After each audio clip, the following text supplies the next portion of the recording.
இலங்கை அணியின் T20 captain பதவியை அந்த அணியின் நட்சத்திர ஆல்ரவுண்டர் வனிந்த் ஹசரங்கா ராஜினாமா செய்திருப்பது ரசிகர்களுக்கிடையே அதிர்ச்சியை ஏற்படுத்தியுள்ளது. இந்தியா இலங்கை அணிகளுக்கு இடையிலான 3 போட்டிகள் கொண்ட டி20 தொடர் இன்னும் 2 வாரங்களில் நடக்கவுள்ள நிலையில் இலங்கை கேப்டன் பதவியை ராஜினாமா செய்துள்ளார். டி20 உலக கோப்பை தொடரில் இலங்கை அணியால் சூப்பர் 8 சுற்றுக்கு கூட முன்னேற முடியவில்லை. இலங்கை அணியின் பரம எதிரியான வங்கதேச அணியிடமே தோல்வியை சந்தித்தது. குரூப் சுற்றுடன் வெளியேறியது. பின்னர் மழையும் இலங்கை அணிக்கு உதவாமல் செல்ல 4 போட்டிகளில் 2 தோல்வி 1 வெற்றி என்று வெறும் 2 புள்ளிகள் மட்டுமே எடுத்து குரூப் டி பிரிவில் 3வது இடத்தில் நிறைவு செய்தது.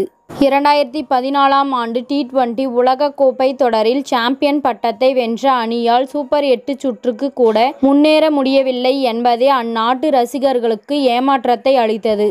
இதற்கு இலங்கை அணியின் கேப்டன் ஹசரங்கா தொடங்கி ஒவ்வொரு வீரர்களும் பொறுப்பு என்று ரசிகர்கள் கடுமையாக விமர்சித்து வந்தனர். அது மட்டுமல்லாமல் இலங்கை அணி வீரர்கள் சிலர் வெளிநாட்டில் இருந்து சாராய பாட்டில்களை இலங்கைக்கு வாங்கி வந்த புகைப்படங்கள் வெளியாகி கூடுதல் சர்ச்சையை ஏற்படுத்தின. இந்த நிலையில் இலங்கை அணியின் டி20 கேப்டன் பதவியில் இருந்து வனிந்த் ஹசரங்கா விலகி உள்ளார். இது குறித்து ஹசரங்கா கூறுகையில், ஒரு வீரராக இலங்கை அணிக்கு அனைத்து வகையிலும் ஆதரவாக நிற்பேன் என்றும் கூறியுள்ளார். கடந்த ஆண்டு டி20 கேப்டன்சிக்கு கொண்டு வரப்பட்ட ஹசரங்கா இதுவரை இலங்கை அணியை 10 போட்டிகளில் மட்டுமே வழிநடத்தியிருக்கிறார். அது மட்டுமல்லாமல் இலங்கைக்கு சுற்றுப்பயணம் மேற்கொள்ள உள்ள இந்திய அணி 3 போட்டிகள் கொண்ட டி20 தொடரில் பங்கேற்க உள்ளது.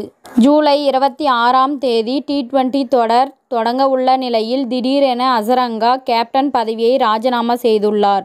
இதனால் இலங்கை அணி புதிய கேப்டனை தேடி வருவதாக கூறப்படுகின்றது.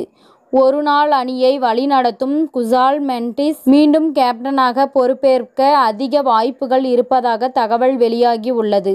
இதனிடையே சொந்த மண்ணில் அடைய போகும் தோல்வியை நினைத்து பயத்தில் ஹசரங்கா கேப்டன்சியில் இருந்து விலகி இருப்பதாக இந்திய ரசிகர்கள் கிண்டல் செய்து வருகின்றனர். இத்துடன் இந்த செய்தி முடிவடைகின்றது. நன்றி, வணக்கம். மீண்டும் அடுத்த வீடியோவில் சந்திப்போம். மேலும் இது போன்ற சுவாரஸ்யமான தகவல்களை அறிய தமிழ் சிறை சேனலை சப்ஸ்கிரைப் பண்ணுங்க, ஷேர் பண்ணுங்க, லைக் பண்ணுங்க மற்றும் கமெண்ட் பண்ணுங்க.